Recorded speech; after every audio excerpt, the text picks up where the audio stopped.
At Lowe's, this Veterans Day and every day, verified military members, veterans, and their spouses get automatic silver status in My Lowe's Rewards with free standard shipping, plus 10% off eligible purchases with no annual limit. It's one way we honor and give back to those who have served and still do. Learn more now at lowes.com/military. 10% discount can't be combined with another offer. Exclusions, terms, and conditions apply. Loyalty program subject to terms and conditions. Details at lowes.com/terms. Subject to change.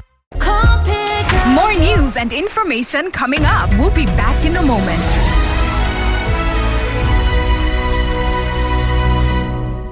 Go for gold, Terra Gold Cube, the amazing seasoning cube. So when you're cooking your delicious meals, don't compromise. Go for gold. Rich, consistent taste for cooking mouth-watering soups, stews, and jollof. Choose wisely. Choose Gold. Terra Gold Seasoning Cube. 1 cube. Endless possibilities. Terra Gold. No buy am. But why? No see say this big bull bag of rice no get the new big bull holographic seal. Not true. Introducing the Big Bull Holographic Seal Tape, your favorite authentic Big Bull rice, 50 kg and 25 kg. Now with holographic seal tape. This is to ensure you get the premium product from Big Bull Rice. Do not buy if the holographic seal tape is not on the bag or is broken. Big Bull Rice. Tasty rice nourished you. I am malaria, the king of malaria parasites. My mission is simple, to take over your body, to cause fever, chills, headache. But one thing stands in my way. Come on. Effective relief from malaria. Comal on. Malaria gone. If symptoms persist after 3 days, consult doctor. That special secret that awakens taste buds. Mouth-watering wonder with awesome aroma. Terra Seasoning Cubes. Terra Seasoning Cube turns your meals into a masterpiece. Unwrap joy, unleash taste. Hey, come cook with Terra Cubes. Come cook with Terra.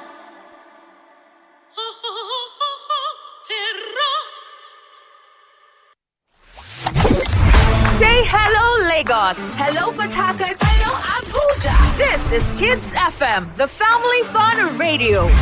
Kids FM is packed with exciting drama, engaging games, inspiring stories, great music, and the kind of conversations that bring families even closer. From sunrise to sunset, we've got something special for everyone in the family. Kids FM is fun for children, cool for teens, and just perfect for parents. It's more than radio. It's packed with educational content such as language shows, quizzes, storytelling, fun facts, and many more. It's a family experience you can count on every single day. So, wherever you are, Lagos, Port Harcourt, Abuja, or anywhere around the world, you can tune in live on 101.7 Kids FM or stream online at kidsfm.ng. Don't forget to follow us on Instagram at kids.fm.ng for all the fun updates, giveaways, and behind-the-scene moments. Kids FM, let's play!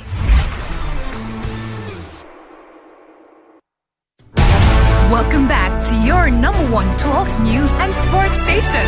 This is Nigeria Info. Nigeria Info.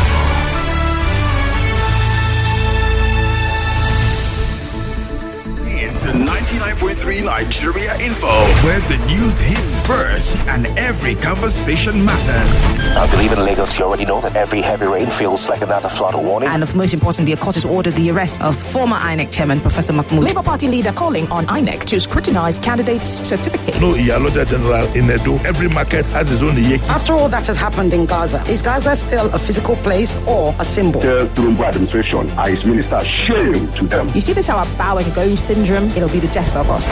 News, sports, and talk that keeps you in the know. Stay with us. It's 99.3 Nigeria Info.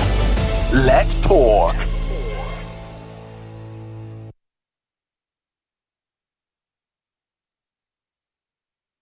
Millions Millions of listeners trust us on Hard Fact. Whether it's politics, social issues, controversies, and trending stories. You know we're credible and objective. It's Hard Facts with Marian Okon on 99.3 Nigeria Info.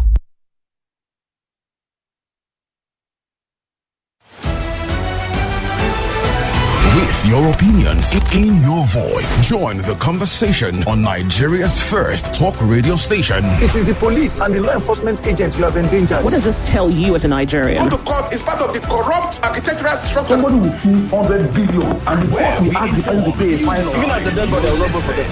The conversation never stops on 99.3 Nigeria Info. Decide to clap it wrong. Police is quick to fire their gas at peaceful protesters, right? It's like the entire nation is being gassed. That's what they are going to practice for you people now. And it's so crazy. It won't come enough. Why did the government not obey the courts?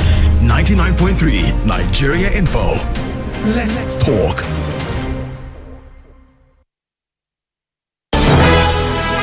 It's 4 o'clock. 4 o'clock. And now the business news.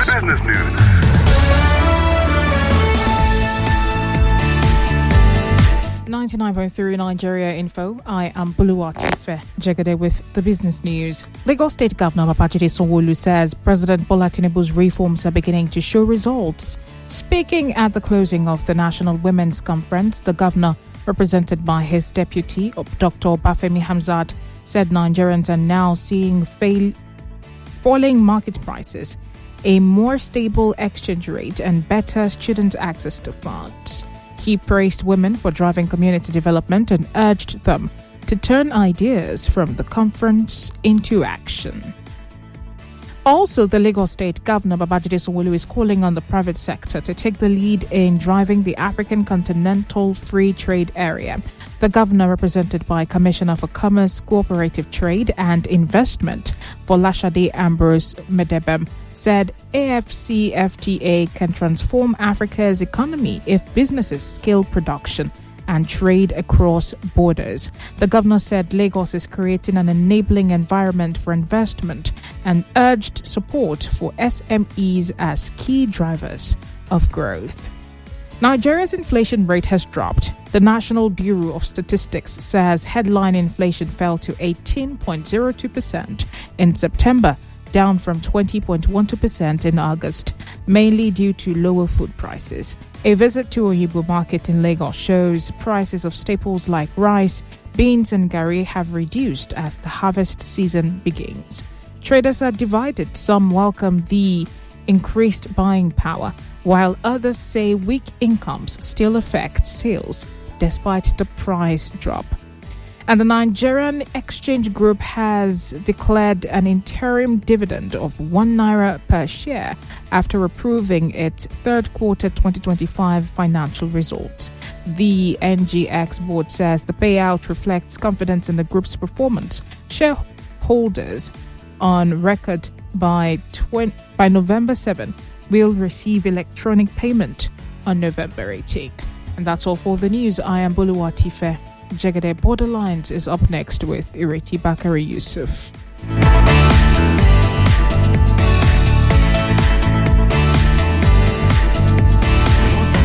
99.3 Nigeria Info, where the news hits first and every conversation matters. I believe in Lagos, you already know that every heavy rain feels like another flood warning. And most importantly, the court has ordered the arrest of former INEC chairman, Professor Mahmoud. Labour Party leader calling on INEC to scrutinize candidates' certificates. No Iyaloja General in Edo. Every market has its own Iyeki. After all that has happened in Gaza, is Gaza still a physical place or a symbol? The Tinubu administration and his minister, shame to them. You see this our bow and go syndrome? It'll be the death of us. News, sports, and talk that keeps you in the know. Stay with us. It's 99.3 Nigeria Info. Let's talk.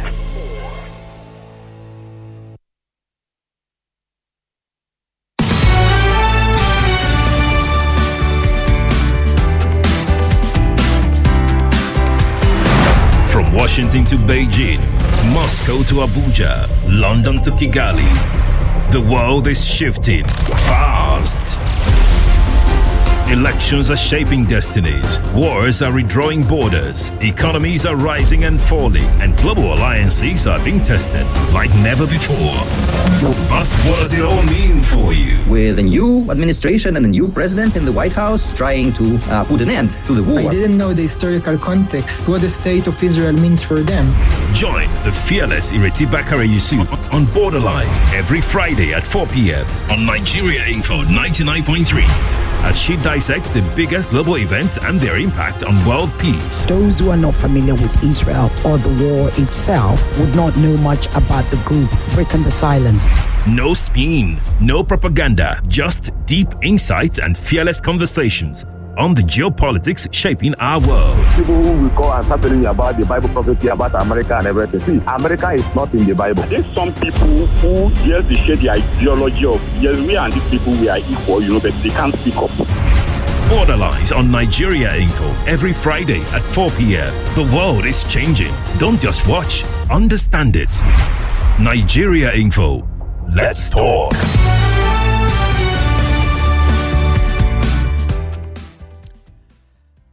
And it's a good afternoon, good evening, good morning, wherever you're joining us from in the diaspora, Nigeria, I don't know, Europe, wherever. Here we now have, in fact, I understand we also have listeners and followers in Austria. Welcome to Borderlines, the only show that takes you beyond borders. We have for you an incredibly packed show today. We're going to be crossing 3 borders. The first one is, yes, you guessed it, or perhaps you didn't. We'll be crossing to Cameroon. You should all know what's going on in Cameroon by now, especially since most of you listeners are also into geopolitics. Paul Biya is easily now the world's longest running, I was about to say monarch, but we must be polite and call him president. Loosely. That word I used loosely. So recently, an election took place. It was last week. And yet again, the almost 100 years old Paul Biya, let's just call him a century. What's a couple of years? All right, has been declared winner again and again and again. Given that my age is I'm in my mid-50s, as you all know. Just imagine. Practically for most of my life, Paul Biya has been the president of Cameroon. Take that in whilst I introduce my guest. She's a journalist. She's a communication strategist. But most importantly, she is Cameroonian. And she was on ground when all the madness was taking place. She's also a dear sister of mine, and I haven't spoken to her for a long time. So it's an absolute pleasure to have her with me. Her name, to the rest of you, is Kathleen Ndongmu. Kathleen, welcome to Borderlines. Thank you so much, Ireti. It's a pleasure being here. No, the pleasure's ours. Look, so you are on ground. Let's start from there because you've only got 25, 30 minutes or so. You are on ground. Whilst the elections were going on, what did you see? Just even from there, what did you see? What could you make out? What was your analysis? Let's start from there. So before I start, I'm wearing black today. It's Friday in Black. One of those movements from a civil society organization called Stand Up for Cameroon that has been focusing on grassroots movements. We wear black every Friday to decry the autocracy, the repression, the stagnation, and the complete lack of growth in Cameroon. And today, specifically, we're wearing black because we have a record over 25 people who've been shot dead and over 500 people arrested in the last 5 days of unrest. So really and truly, our heart goes out to their families and even to those who are still looking for victims, even those who are arrested. There's mothers who've been crying on the street looking for their kids and they can't find them. To your question, I was on the ground covering the election, and one of the most interesting things that struck me when I got there, I spoke with a diverse segment of people. And the one thing that came across from every single person that I spoke with, or at least a majority of people that I spoke with, was that we want change. One person told me that even if the devil will be enough to take Biya out, I will vote for the devil. That's how strong and passionate and committed people were to ensuring that this regime leaves. And so there was also the sense, not the sense, but the fact that a record number of people had registered to vote for these particular elections, over 40% increase from the former 2018 elections, and most of them young people. So that was the second thing that stood out, that more and more people had registered and more people were committed. The apathy of going to the polls had kind of dissipated. And then lastly, one of the most important things that stood out to me was that people were just fed up. People were fed up of every single thing that has happened, especially the young people who 35% of them, 50% of them below 35 are in the informal working sector. So the sense that we had on the ground was that there's going to be a political shift through elections or not, Ireti. I can hear you. Can you hear me? Yes. Right. Okay. So that's what we got on the ground. That's what you got. Right. Go ahead, please. So now let's talk about the opposition. The opposition is Chiroma Bakare, no relation to me, if I may add, people spelt differently. He's also a former minister of Biya's government. Doesn't look too young either. So what's this all about? Is this a case of Cameroon? Yes, you talked about the young people, the vast majority of whom are young people, who are demanding for change, who have registered to vote. Are they stuck in a quagmire? Are they stuck in a trap of repeating everything to do with Biya, even if it's not a Biya? So, in the first instance, Chiroma is 74. There you go. He's been in government for over 25 years, a two-time minister, and most significantly, a government spokesperson. So he was Minister for Communications and literally the mouthpiece of the government. During the electoral process of accrediting candidates, the former political opposition contender, Maurice Kamto, who had run in the 2018 election and was the challenger at the time, came second, so they said, also put his candidature in. And unfortunately, by a technicality, which is really institutional manipulation, was banned from running. They didn't see Issa Chiroma coming. A lot of people have said the government didn't see that an insider, a two-time minister, a staunch stalwart of the ruling party, and more importantly, a bastion of the north. Mind you, it is said that the north of Cameroon has always been 40% bringing in votes from that region to the ruling party in the last 4 decades. And so these people, Issa Chiroma Bakare, Buba Bello, Maigari, these guys who then became opposition members and challengers, come from the north and really destabilized the ruling parties. The ruling parties, what would I call it now? No, the structure? Strategy. Yeah. The structure or the strategy that they would have employed. So literally, by banning Maurice Kamto, who comes from the west, they didn't see Chiroma coming. Nobody also thought that the populace will rally behind Chiroma, as he has never been an opposition candidate. He has always been a government spokesperson. He has always been a ruling party stalwart. And so the belief was that nothing is going to come from this guy. People don't like him. People have not liked him as a spokesperson. An incident that happened, and a shooting of mothers and children in the north a couple of years ago, which the BBC showcased as proof of Cameroon's gendarmerie, that's the security force shooting, was defended by him and got him a lot of backlash from the country. And so nobody thought that anyone would want to rally behind this guy. Literally, the government underestimated the guy. And so the election comes, and here we are. He's the strongest challenger. He's the guy that everyone is rallying behind. And the North, that is a majority ruling party region, has now been captured by him.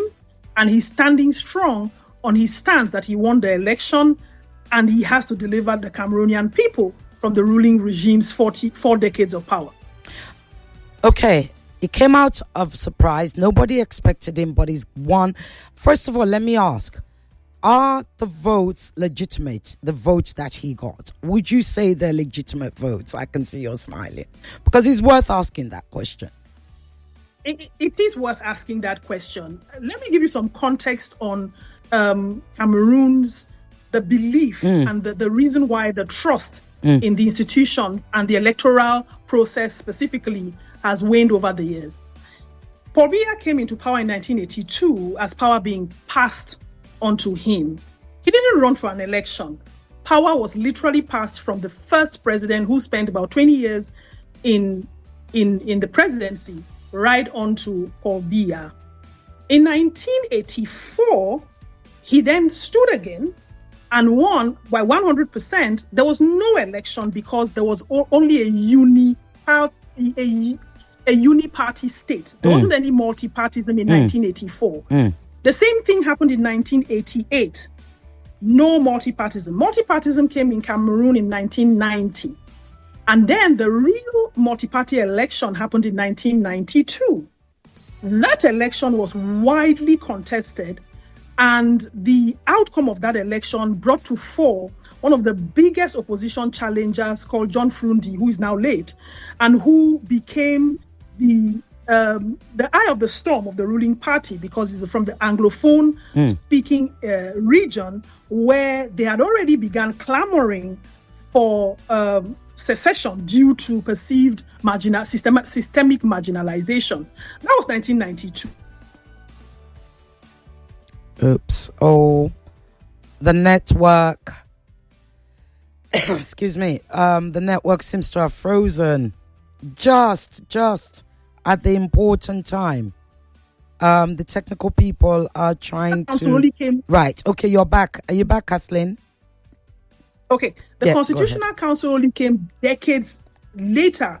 By 2008, the president changed the term limits. He should have gone long time ago, but he changed term limits in 2008, changed the Constitution, and by 2011, when the next presidential election was happening, no one trusted that the ruling regime would actually give us fair and transparent elections because one, the electoral body everyone in the electoral body is nominated and appointed by the president. The institutions and the heads of those institutions are nominated and appointed by the president. A lot of these nominees are ruling party stalwarts. The current Constitutional Council has 11 members who were all nominated by the president.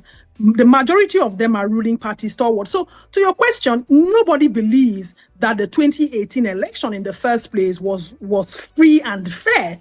And this one in particular is much more contested because from 2017, there's been a crisis in the Anglophone regions of the country, 2 of the regions of the 10 regions of the country.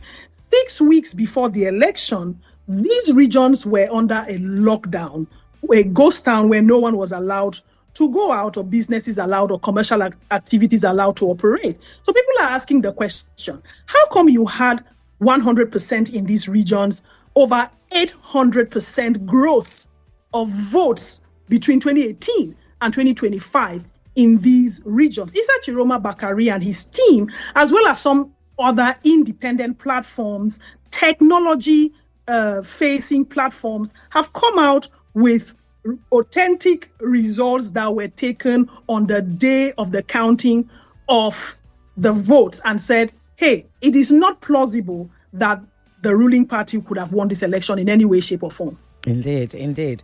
So, I know you guys are going to want to ask questions. I've only got Kathleen for another sort of 10 minutes because we only get 30 minutes because we're trying to fit in quite a lot this show on this edition. You can call up, preferably send your messages or your questions to 0809 597 5805. If you must call and I'm able to open up the line for the last 5 minutes, 0201 277 0993 0201 465 190. They've already started calling, so let me sneak in my question, my big question. Given where we are now, which is obviously all over, the news is all over, given that there's been an internet blackout, given all the unrest, given what you've mentioned about the Anglophone, the marginalization, the history of the Anglophone.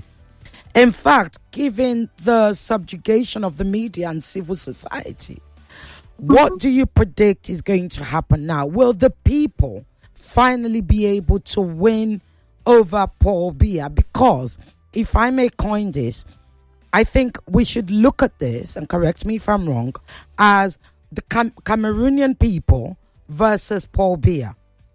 Whom do you think is going to win this time? And then I'm coming to your calls very quickly, Kathleen. That's a very good question. And it's really difficult to answer because I've always said, from my optical lens as a journalist speaking to different people and with at least some measure of empirical evidence and the past, especially what is happening in the Anglophone regions. And also don't forget that the North has also been besieged by Boko Haram attacks.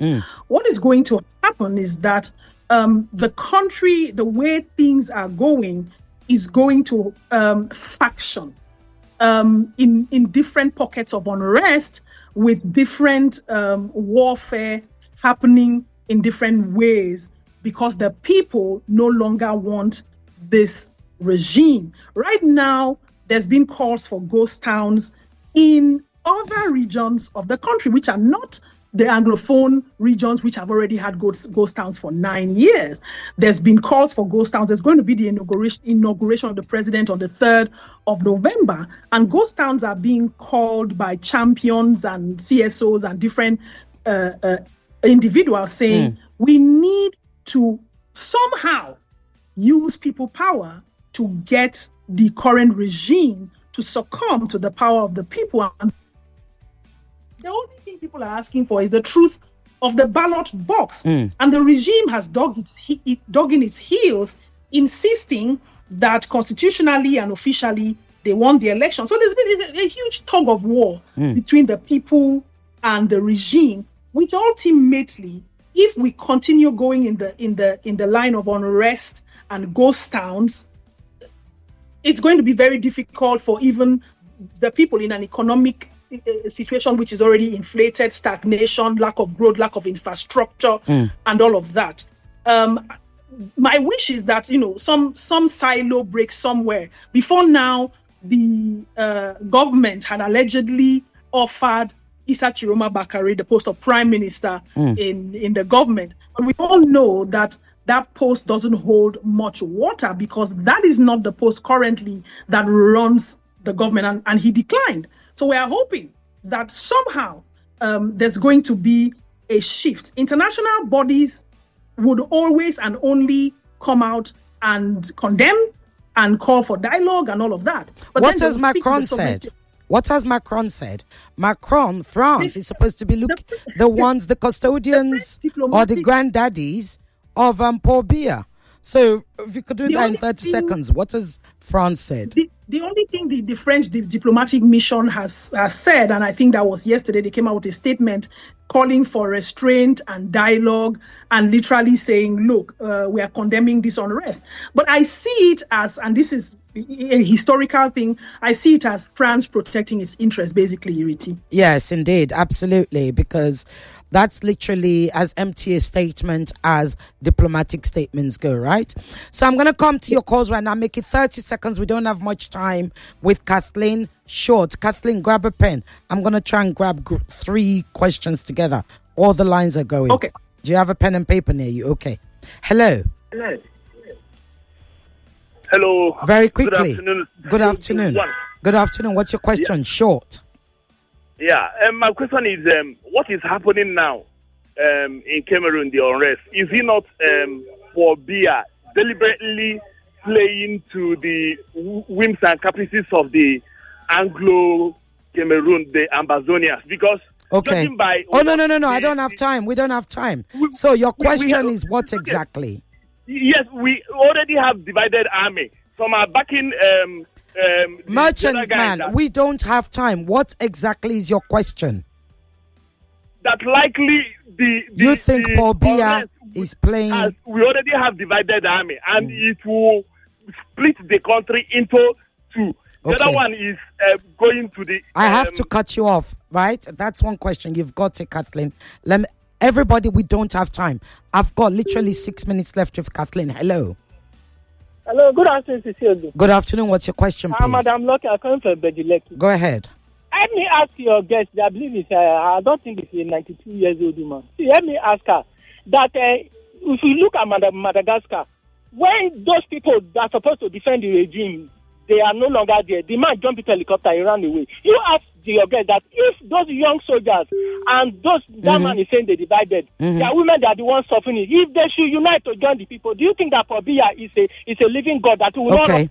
Right. The question is, if the soldiers could do exactly what we saw in Madagascar, would they be able to get rid of Pobia? Let me pick up one more. Hello. Good afternoon, Ireti. Peter Bond from Songotedo. Go ahead. I'd like to ask this question. What is the reaction of AU, African Union, in all this? Knowing that we see African leaders, sit-tight syndrome. Look at you. I've seen. I got it. I got it. Okay, I know. So what is the reaction of African Union on this? Okay, thank you. And I have a question on WhatsApp. Good afternoon, Cecilia Oge, and your wonderful guest. My name is Martin from Ikoyi. I have one question for your guest.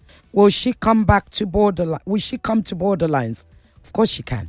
Leave that. She's my sister. Go ahead, Kathleen. Answer those 3 questions. Okay. In terms of the EU, guys, the AU, African Union, yeah. Yeah, the EU and the AU and all of that. The AU congratulated Paul Biya. The EU funds the AU by about 70%. Guys, forget it. I would say don't even bother about the AU. At this point, African nations need to take their own future in their hands. The guy who talked about Madagascar, Cameroon's army is extremely well paid and totally captured. When it comes to state capture in Cameroon, the military, the judiciary, and every single institution is not only captured, it's very focally centralized. So everything comes from one man and one person. It's very hard to have a coup in Cameroon, and that remains to be seen. And then finally, to the first question about Ambazonia. Ambazonia is guerrilla warfare.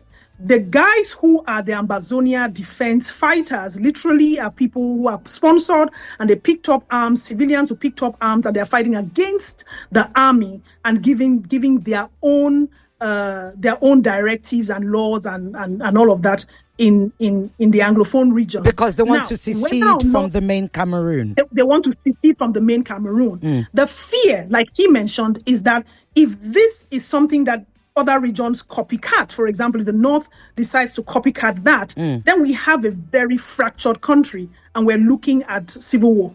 Excellent. Thank you. Hold on. I was just about to answer your call. Call back now. You see, when I'm short with you guys, we can fit in many calls. Hello. Yeah, good evening, Cecilia. Very quickly, short, Emmanuel, short. Yeah. Do you think Paul Biya is the one pushing this, or people at the corridors of power? Because excellent. I've got it. Stay listening. Yeah. I've got it. Right? Is it Paul Biya or other people behind him pushing this? Hello. Yeah. Hello. Okay, this is Kenny from Go ahead, Somolo. Kenny. Go ahead, Kenny. Yeah, just one wish for Cameroonians. I wish them success as they attempt to own their own customers' experience. Thank you. Good job. Right, okay. Hello. Hello. Hello. Yes, good afternoon, or good evening, rather. Still, how are you? My name is Sam from Moe. Go ahead. I want to thank you for your guest that you have brought. Please, which part of Cameroon is Paul Biya from? Is it from the north, from the Anglophone or from the east or now. What would I say? Thank you. Stay listening. It's from the north, but I'll let Kathleen give you more information. Right. Kathleen, you have 2 questions there. You can... Yes, go ahead. We have 30 seconds, 1 minute to... Yeah. Which part of Cameroon is Paul Biya from? Paul Biya is from the south. Oh, it's from Cameroon, the south. So the central south. Yes, from the south of Cameroon, and he's from the French-speaking region. So the lady that sent her best wishes, thank you so much. God bless you. Mm-hmm. And then who is running the country? Obviously, it's not Biya. He's senile. He's 92. In 2019, and this is context, fact. In 2019, his power of attorney. So whatever he's. Oh, why network? Why? Just when we're about to close. Technical guys, can you do something? It's all frozen. This was so important. Hello. We're gonna have to get Kathleen into the studio. It's frozen. Do I have to go? Technical people, can we get Kathleen back? Is it possible? I think it's from her side. I'm not quite sure. Yeah. This is so annoying at the wrong time, just as we're about to close. Do I have to go now? We have a guest coming on. Another guest, because we're going to be... Yeah, she's gone, unfortunately. It was from her side. Yeah. She didn't have she had calls that were interrupting her life.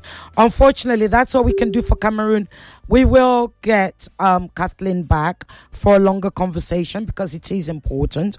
As you all know, we've done a lot on Cameroon in the past. We're going to do it again. Right, we're going to go on a quick break. My next guest, we're going to be talking Sudan.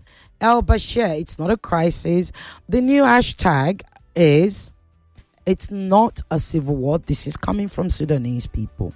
The new hashtag, the new campaign they're saying is, it's not a civil war, it's a resource grab. Let's talk to my next guest and find out exactly what it is.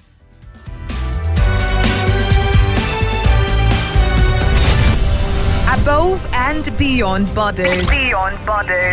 It's Borderline with Ireti Bakare-Yusuf. Join the conversation no matter where you are. Download our mobile app by searching Nigeria Info FM on the Google Play Store and the Apple App Store. Also, get news updates in sports, entertainment, news, and current affairs right on the app. 99.3 Nigeria Info. Let's talk. This is The Voice Note on 99.3 Nigeria Info. Let's talk. I have a dream. I am no Martin Luther King, but I am Olajuwon Akinloluwa. Fellow citizens, imagine a country with no definite population, a nation where its people don't agree with its ideals. A person, an individual born to no nation. Seems impossible, huh? Because every nation, regardless of its population, be it over 800 or over 1.4 billion, will have citizens. But citizenship is not geographical. It's about identity, shared beliefs, and patriotism. Obafemi Awolowo once said, Nigeria is not a nation, it's a mere geographical expression. And sadly, these words are still painfully relevant as our shared Nigerian identity is still a far expectation rather than a reality. Awolowo's words were a call to action, to build and create Nigerians, true Nigerians that will be committed to the purpose of creating the nation we all deserve. Decades later, the same thing. This call is still unmet. The scars of the Civil War wounded us deeply and we've still never healed. And although we may have come together to create a country in 1960, the wars that followed it tore apart the fragile unity our independence was supposed to build. And you see, these wars, political, ethnical, social, have wounded us deeply and created a legacy that continues to haunt us. It's not even just about the war itself. It's about how bad governance, corruption, and the failure to meet the promises of unity have intensified our division as a country. Bad governance has continued to intensify and reinforce religious and tribalistic divisions instead of fostering unity. Instead of investing in a Nigerian identity, our leaders are over there pitching one group against the other, using ethnical, social, and political tools to maintain power. Sad. And this division between citizens and true Nigerians continue to deepen, and our leaders are exploiting it for their own personal gain. As Peter Obi once tweeted, there is Nigeria, but there is no Nigerians. A country of over 200 million people. Citizens everywhere, but true Nigerians few. We are given citizens by birth. It requires a lot more to be true Nigerians. It requires patriotism and in believing in the true ability of us to build a great nation. I love my country. Sorry, I digress. Let me continue. As I sang my national anthem growing up, I said, "Arise, O compatriots." But as I grew older, I had to ask myself, where are these compatriots? Where are the people that are supposed to build our nation and create it to a global standard? Where are the people that were actually supposed to make sure that the labor of our heroes past shall never be in vain? Our independence was a collective effort. People like Sir Anthony Enahoro invested in the Nigerian dream, created a country where we are not defined by where we were born or by our tribe, but who we are. The fabric of Nigeria has been tattered. Instead of being loyalists to our national identity, we're being loyalists to regional, religious, and tribalistic journeys. Journeys that do not even matter on the grand scheme of things. Because at the end of the day, on the global stage, we are not Yoruba, Igbo, Hausa, or any other glorious tribe. We are Nigerians first. But what if I, Oladelo Akinloluwa, can prevent a compelling Nigerian dream? A dream where our differences are no longer seen as division, but our differences are our strength. A catalyst to build a great nation. Beautiful. In this Nigerian dream, I will no longer be judged by my tribe. In fact, my father's name will not grant me a seat at the table. My religion will not determine my qualification for a job. In fact, my culture will not determine whether I succeed in life. An Igbo man will be able to rule the north. Sounds shaking, Abi? In fact, an Hausa man will be able to lead the East. A Muslim man will be able to lead the predominantly Christian state. A Christian man will be able to lead the predominantly Muslim state. Gone are the days of us putting ourselves in tribalistic boxes and damaging our own growths. We will use our strengths as a catalyst to build our great nation, like I've said before. I'm coming, sorry. Dream, that if one Nigerian succeed, the rest will succeed. If one Nigerian grows, there will be economic growth. School and education will no longer be I'm sorry for being late. But a right. You hear me? Students will be equipped with well-trained teachers like Principal Vaughan, with modern classrooms and the tools that will equip them for the future. Healthcare will no longer be a distant expectation, but a reality. I will no longer, regardless of my socio-economic status, enter overcrowded hospitals and still be met with endless queues. I will be met with a center of care. They will pamper me. Be part of the discussion. It's Borderline. On 99.3 Nigeria Info. Welcome back to Borderlines, the only show that takes you beyond borders. We have less than 20 minutes left with my next guest, unfortunately. So I'm going to move on very, very quickly. You might not be able to ask questions. His name is Meki El Mograbi. He's a Sudanese. He's also a former Sudanese diplomat. Meki, welcome to Borderlines. Thank you for joining us. Welcome again, and hello for Borderline. I'm very sorry for being late. No but worries. You know the situation in Sudan. Exactly. And I have just in another forum and meeting, and I'm ready to speak and to have your questions. No worries. I'm very glad that people. Yes. Thank you so much, Meki. I know you're extremely busy right now. Indeed, we asked you to come at short notice, so thank you for accepting the invitations. You said things are very busy. What's the situation in Darfur, in El Bashir right now, as we speak? The situation, as you see in the media, the massacre of Al-Fashir was very horrible. People, they have very bad news about that. One of the stories that posted in the media, a father talking to his son through Messenger, because they still have some weak internet based on Starlink things, and he's talking to his son, saying to him, I'm in the line of killing, waiting for my role in being killed or the death.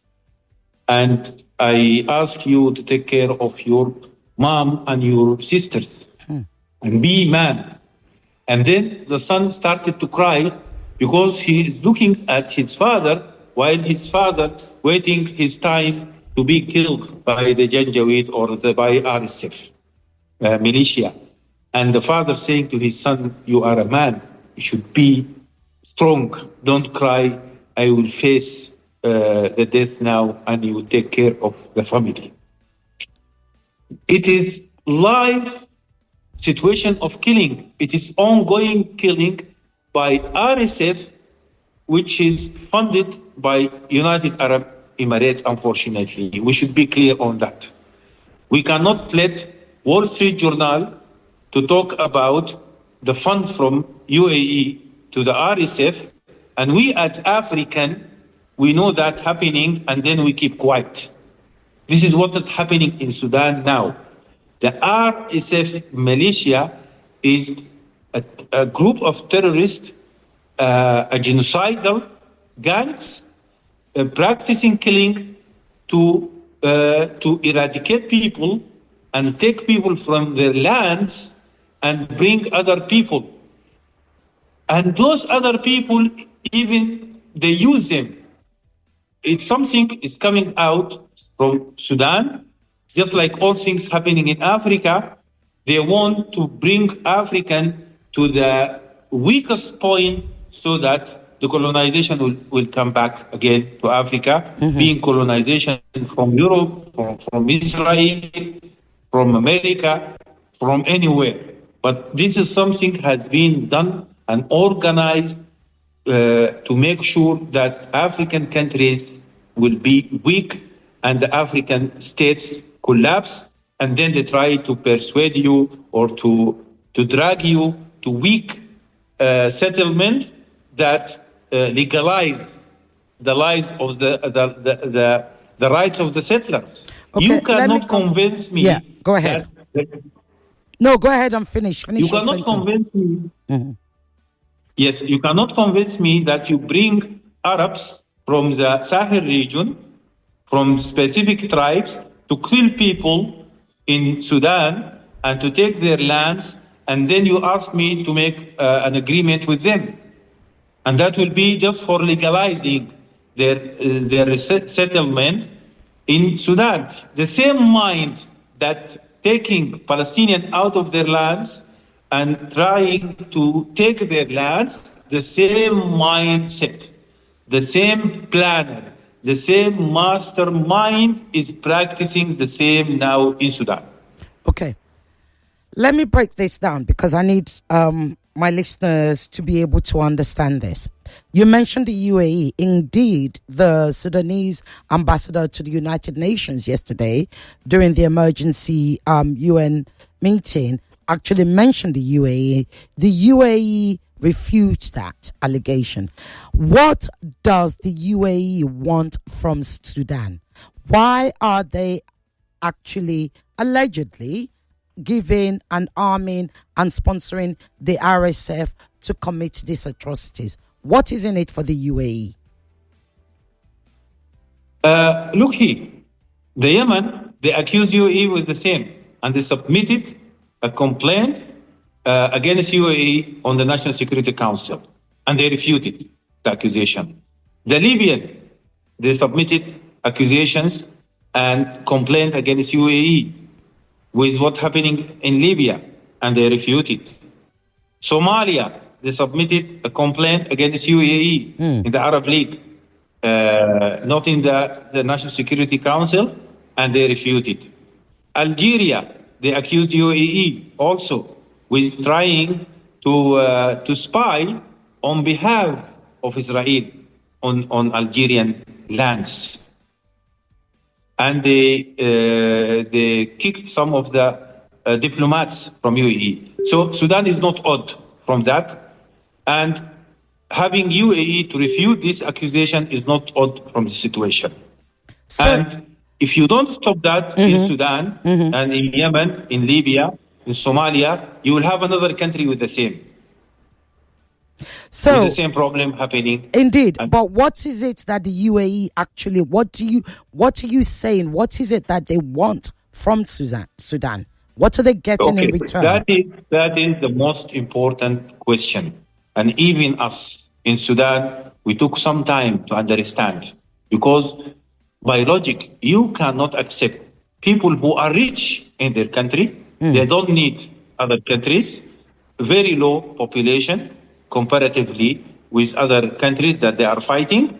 You cannot convince me that people less than 1 million population, they want to fight Sudan, which is 47 million, or look at Nigeria or Egypt.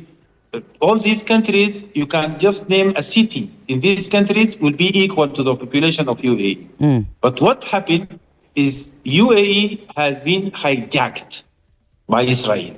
And this is what I'm saying by myself. If you Google that, the alliance between Israel and UAE, you will find reports from the Western media. They are not talking about relations between UAE and Israel. They are talking about alliance. And some agreements reach the level of military alliance between each group in UAE and the defense companies in Israel in manufacturing drones.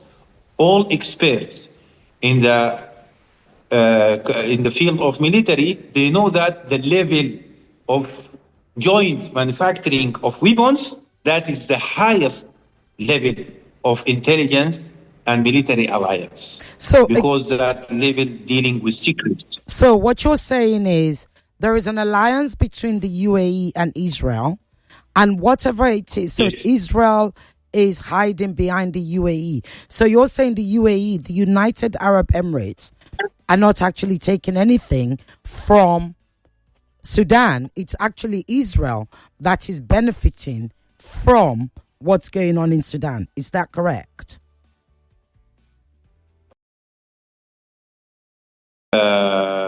United States and other, and based on controlling the money transfer and even that control terrorist activities, just like what's happening in Somalia, you can find how this mysterious role happening. If we just go to Somalia and you find that the Somali terrorists, they are exporting the charcoal while it is banned by United Nations, because that will damage the environment in their land.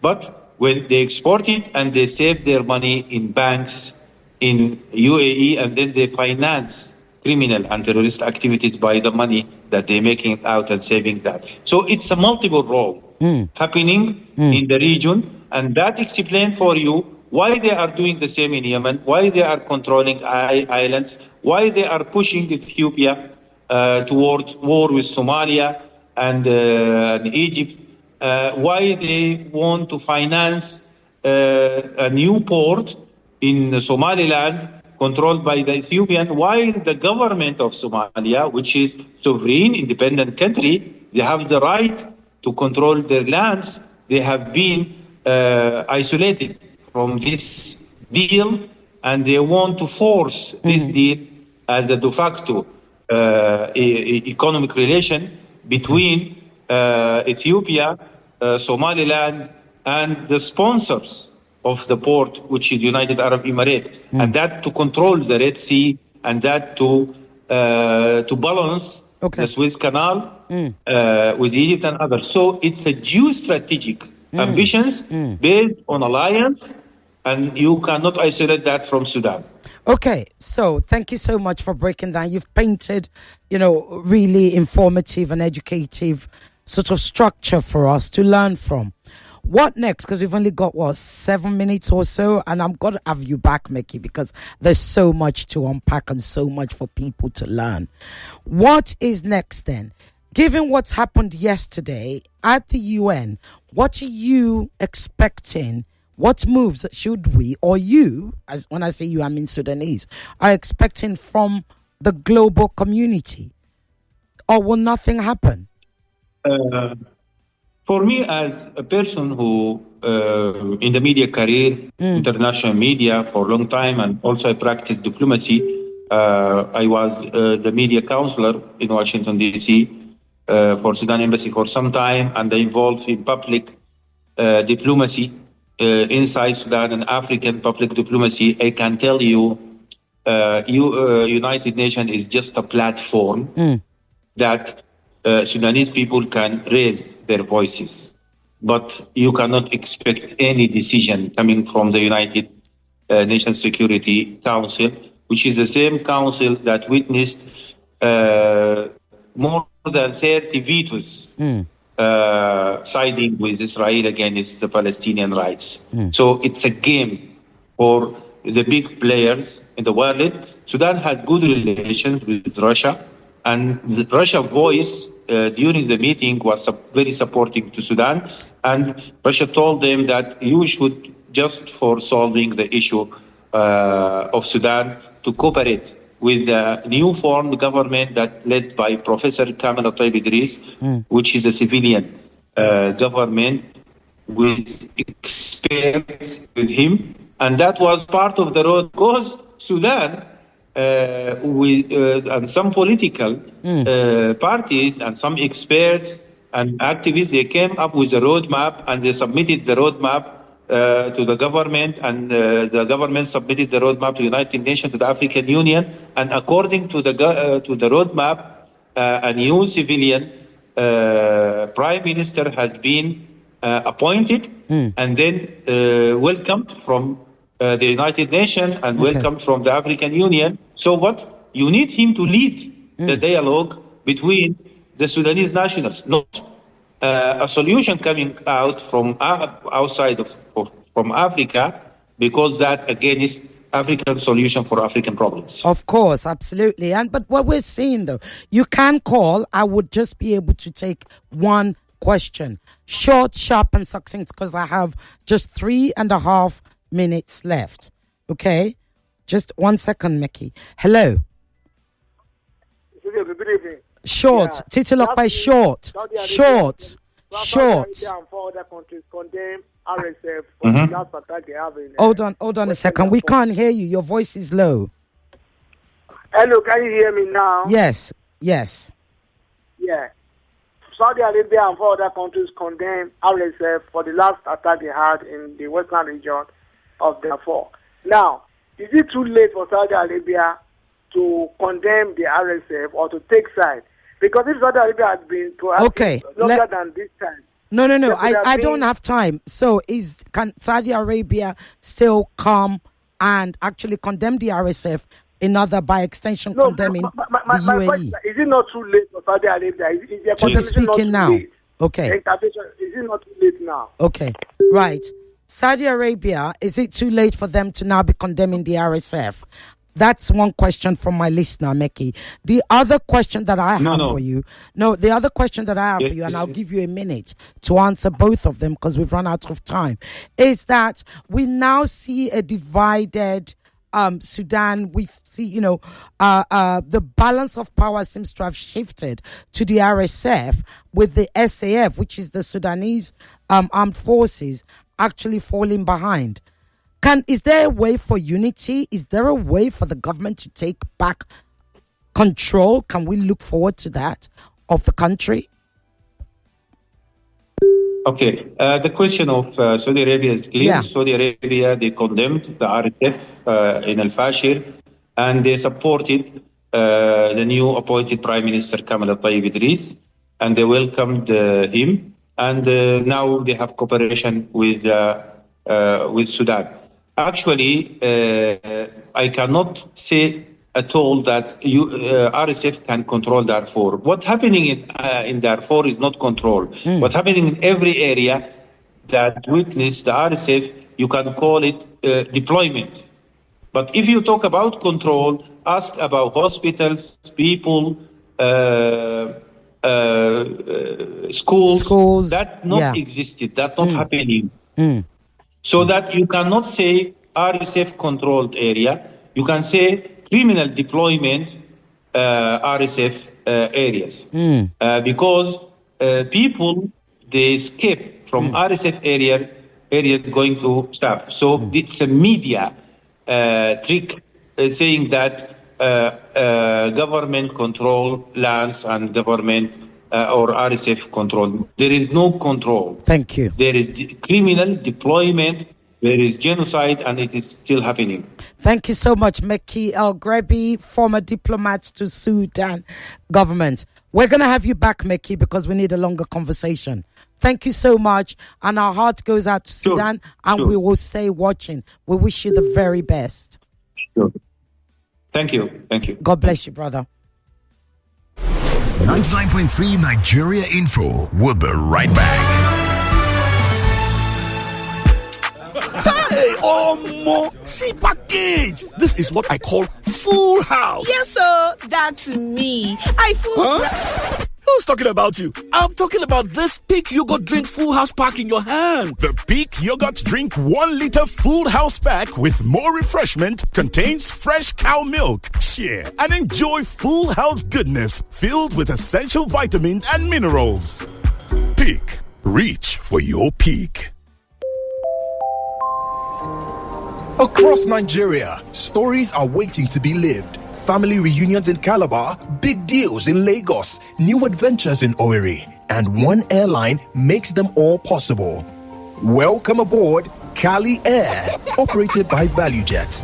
Comfortable seats, friendly crew, on-time flights to Kano, Enugu, Port Harcourt, Abuja, and more. Make memories, close deals, see loved ones. Let Cali Air take you there. Book now at www.flyvaluejet.com.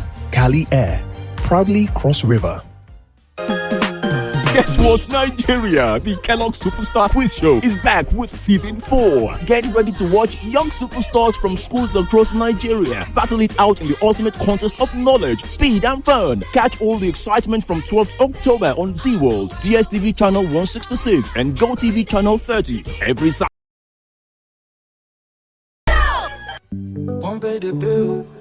E get many things where they gbadu pampe for. You fit dey transfer yafun free of charge. Tell me more. Data and airtime na cheap on top pampe. No be tori na dey hear. You pay for something, they give you something back. No be play. No be cashback be that. Hello. Dem still sama you reach 20% kule interest on top saving. This better. Na more. Na app wey get many enjoyment and jollification. Na pampe. Say yes to more. Here you go, dear. Mom, you didn't add milk. No need to. Taste it and see why. Wow, but how? Is it milky? Yes. Is it creamy? Yes. That's Milo 3-in-1 milky and creamy for you. It's so milky. I don't need to add more milk. I love it, Mommy. Give your kids Milo 3-in-1, milky and creamy. It's truly milky. It contains calcium to help your champ win every day. Milo, energy to go further. Milo. Bakare sweat. My ions, please, can't get enough. My ions, please, give it to me now. Bakare sweat. It go rehydrate you, yeah. Replenish your ions with Bakare sweat. Rehydrate you faster, easy we observe. Bakare sweat. Give it some more. Bakare sweat. Yeah, now Orabi, with Orabi, but it's strong, my mouth is fresh, it clean well, oh, now Orabi, strong teeth Orabi, fresh bread Orabi, 24/7 with Orabi, strong teeth Orabi. Give on our teeth 24 hours protection. Use Orabi today. Na Nigerian Dental Association, Tanda Gidigba with Orabi.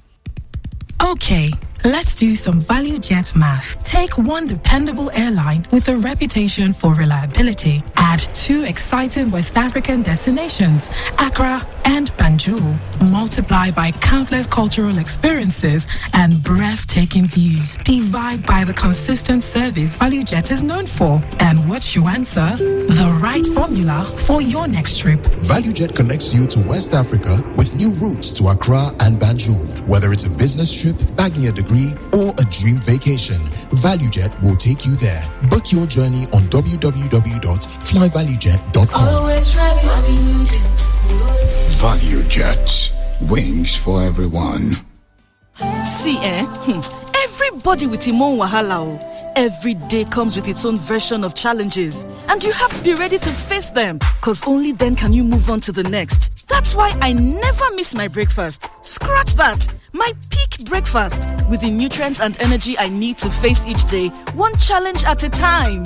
Every day is a good day to power on with a peak breakfast. Have you had your peak? Reach for your peak. Where we inform, you decide, you listen, and be part of the conversation. I never believe that I'm in Nigeria. Why must government of Nigeria decide to clap its law? The police is quick to fire tear gas and peaceful protesters, right? It's like the entire nation is being gassed. That's what they are going to practice for you people now. Are you so crazy? It won't come in. Why did the government not obey the courts? 99.3 Nigeria Info. Let's talk. It's 5 o'clock. The news update on 99.3 Nigeria Info.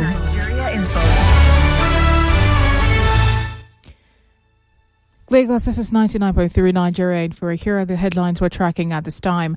Former Chief of Defense Staff, General Christopher Musa, bows out of service, says he's leaving the military with a clear conscience. Another crash causes major traffic on the Lagos-Ibadan Expressway. Lagos clears shanties, illegal structures in Costain. Court stops PDP from holding 2025 National Convention. And inflation drops to 18% as food prices ease. Hurricane Melissa kills nearly 50 across the Caribbean. And ECOWAS leaders call for unity and reform as the bloc marks 50 years. U.S. rapper Diddy moved to a New Jersey prison to serve his sentence. And finally, in sport, Turkish football hit by a massive referee betting scandal. And that's all for the news. I am Buluwatife. Jagade Borderlines continues.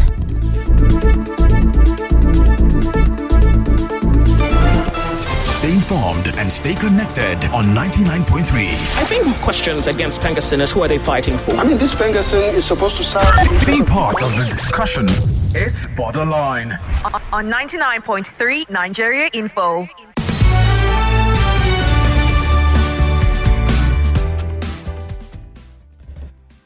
Welcome back to Borderlines, the only show that takes you beyond borders, beyond the Nigerian borders. We've been to Cameroon.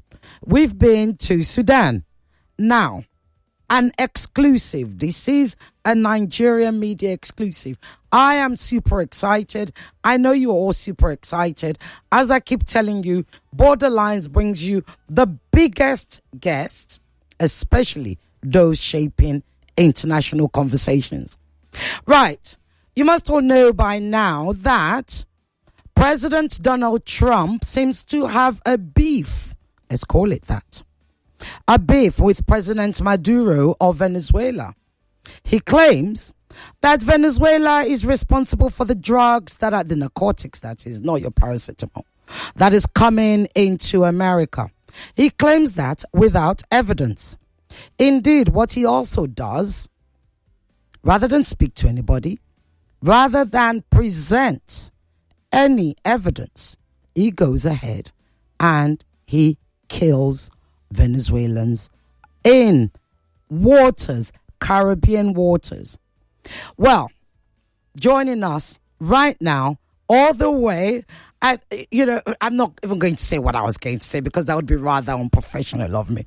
But you should all go to YouTube and you will see what I was about to say. You should be watching us on Nigeria Info, Borderlines. Joining us all the way, I believe, from Caracas, I'll confirm, and I'm going to try and pronounce his name properly.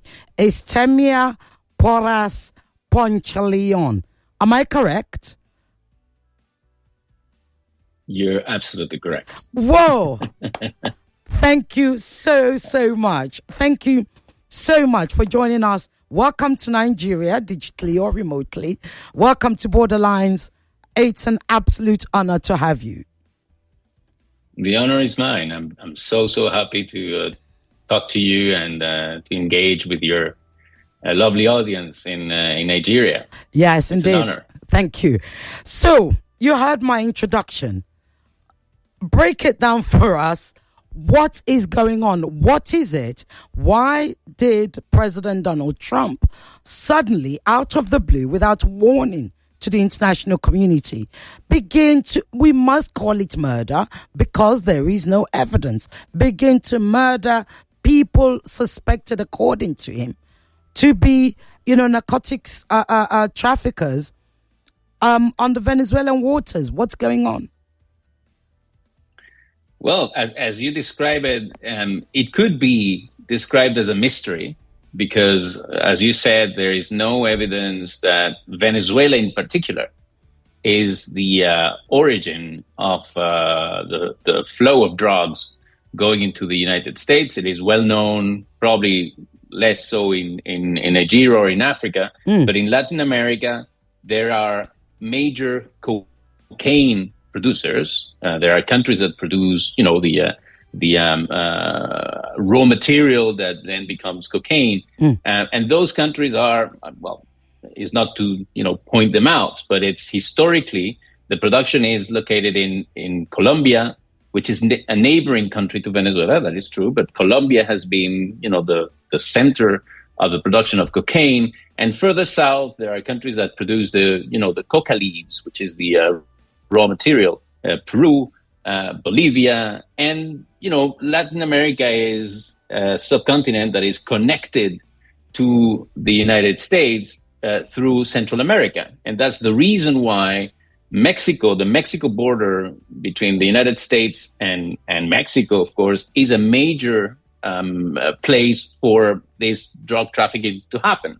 So it is really mysterious, to come up with this idea or this thesis that Venezuela is the origin of the drugs flooding the United States. Even if you think of fentanyl, which has been, one of President Trump's alleged fights, to tackle the incoming fentanyl into the United States, that too, ultimately goes through Mexico, coming from other continents, and goes through Mexico into the United States. So the reason why the Trump administration is being so harsh on Venezuela is merely political. There is as you call it, President Trump has beef from his first administration with the President Maduro and the the political party, which is the United Socialist Party of Venezuela, that is ruling Venezuela for the last decade. And he has tried to push regime change policy since 2016.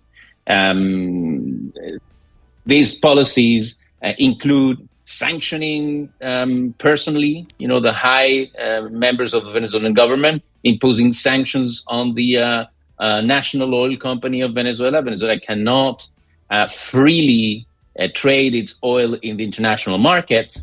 And this has hurt strongly the economy of Venezuela. But in a way, it hasn't delivered the intended outcomes, which is, ousting President Maduro from power. So this is a new attempt that is military threat in order to force regime change in Venezuela. That's the underlying reality. And some say, well, it might be because of the natural resources, because of the oil. It might be because of the wealth of natural resources that Venezuela has. And probably to have a government in Venezuela that is, more willing to align with the policies and views of the Trump administration. But it has nothing to do with drugs, as you said. Thank you. Let me just play you a short clip because I'd like, especially it kind of goes with what you've said, I'd like my listeners to listen to one of the U.S. senators.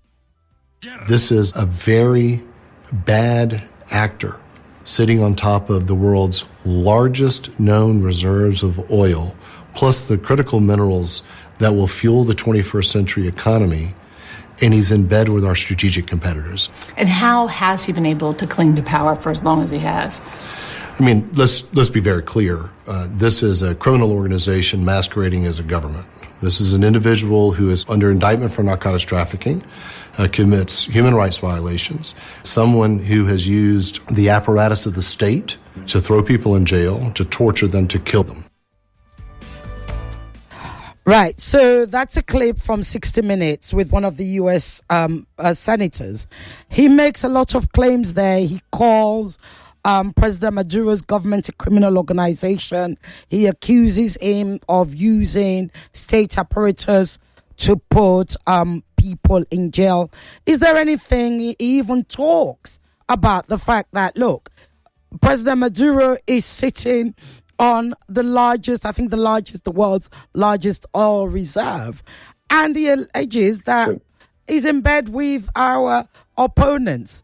As a Venezuelan, as somebody who has worked in government, hearing that, what comes to your mind? I mean, I'd like you to unpack it for us, because to those of us who are not Venezuela, we're just thinking, I don't understand. This is a sovereign country, but perhaps we're wrong. Exactly.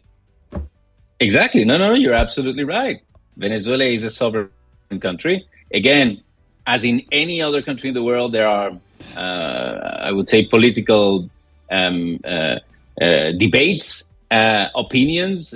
Probably, what the senator is saying, criticizing the Venezuelan government for its human rights record, why not? That can be debated. But what does that have to do with, moving from a political criticism and turning that into a criminal accusation against the leaders of the government of Venezuela, equating the government to a drug cartel and using the excuse of the flood of drugs into the United States to come up and build a military armada and a military power in the Caribbean, and threatening a government, or not even a government, a country that hasn't that hasn't open hostilities, that hasn't attacked, that doesn't pose a threat to the stability and the peace of the region, that has never intended to attack the United States. So as you see, this argument of Venezuela being a place where most of the drugs to the United States originate, which, by the way, is not a claim that you and I are making. These are the United Nations reports on drug trafficking. Absolutely do not mention Venezuela even remotely as the origin of any international drug trafficking. Venezuela, again, is a neighboring country of Colombia, is subject as any other country in the world to drug trafficking affecting it, but it's not the origin of any major traffic. So what you can see is, of course, a will in at least part of the Trump administration to side with some Venezuelan politicians who are unhappy of not being in power, building this narrative and coming up with this, I would say, absurd idea that there should be the largest military power in the world should invade Venezuela, attack Venezuela, and force a regime change. And, in the arguments of the senator, you can see the true reasons behind it. The true reasons behind it, as you mentioned it, are the largest oil reserves in the world, the fact that probably the geopolitical alliances that the Venezuelan government has do not please the Trump administration. But again, these things happen. None of that is a reason to motivate an armed conflict. And if you allow me one more thing, it's even contradictory with the predicament under which President Trump was elected, which was, to put the interest of the United States at the center and stop what he himself called endless wars. The United States engaging in endless wars outside the United States, he is seeking the Nobel Peace Prize. So how an administration that is seeking the Nobel Peace Prize would attack a Latin American country that has never threatened the United States? Indeed. Let's step back a little bit. So like you said, indeed, there were acrimony, is the word I think I'll use, between President Maduro and President Trump in President Trump's first term, around about 2016. Of course, there were also coups in Venezuela around that time.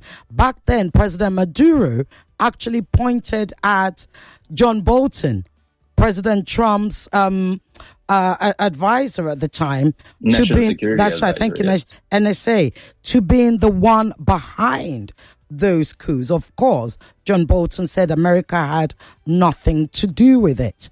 Roll on after COVID, then we see, the Ukraine war happens, and all of a sudden, everybody is friends, including Macron and all of them. They're all friends with the same president, Maduro, that they had turned their back on. What happened at that time? How did it all change? What was it that President Maduro, or indeed Venezuela, had to offer that suddenly made President? I remember visually when they were shaking hands, and saying, good to see you, and we're like, okay, really? Now we're all friends? What happened? The world true. of diplomacy is a strange place for us journalists. Absolutely. No, but I'll try to summarize it for your audience. From 2016 to 2020, the Trump administration implemented what I mentioned as a maximum pressure policy on Venezuela, putting pressure economically in order to provoke the collapse of the government. That, as I mentioned, didn't work. Then, of course, there was a change in administration in the United States, and the Biden administration came in. And as you rightly said, from the moment the war in Ukraine started, there was concerns about, they sanctioned Russia, and there were concerns about destabilization in the oil and gas international markets. Then, of course, there was an effort. But if you remember, the war in Ukraine, if I remind well, started in March 2022. From the moment, or late February 2022, 1 week after the outbreak of the war, there was a special envoy from the President of the United States flying to Caracas and proposing a deal, a negotiation in order to normalize relations between the two countries. The reason for that, again, was to secure that Venezuela remained on the, I would say, from their perspective, the right side of this conflict, and that Venezuela could provide safe and steady supply of oil and gas to the United States and to the Western world. Those negotiations, of course, had a political intention too. The idea was to generate through, I would say, a negotiated process, also a political change. The offer of the United States was to progressively wind down the sanctions if President Maduro was in agreement to basically engage in a transition and surrender power to the opposition. Again, as you can imagine, of course, that wasn't President Maduro's plan. He was willing to engage with the Western powers, but of course, the price to pay of leaving power just because it was the will of the United States was out of the table. So these negotiations went on for 4 years, and then the Trump administration came back with an important element to it is that the Secretary of State in the United States is Mr. Marco Rubio. Marco Rubio is a person coming from Cuban origin. For those of your listeners who might not have that, fresh in mind, there is in the United States a large Cuban American community that sees Cuba and Venezuela as two countries that they would like to provoke regime change and political change from the United States. They see these countries which, where in the past Cuba was aligned with the communist bloc, Venezuela engaged in a process that a so-called socialist process. So they see these countries as hostile.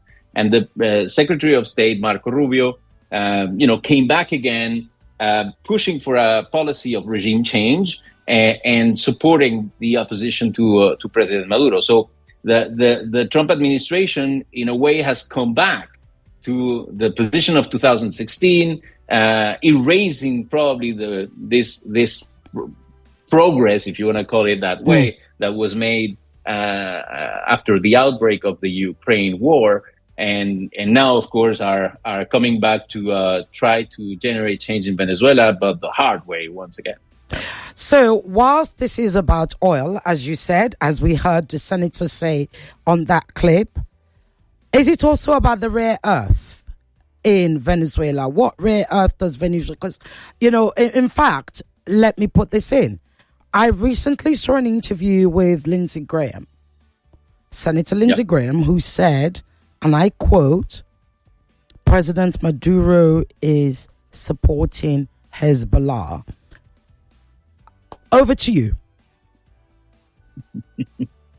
I mean, this is, once again, I think there is a war of narrative that is served to the U.S. Public that may not be, I would say, very documented about these geopolitical situations. There is absolutely no base, to claim Venezuela is a Latin American country extremely far away from Lebanon. There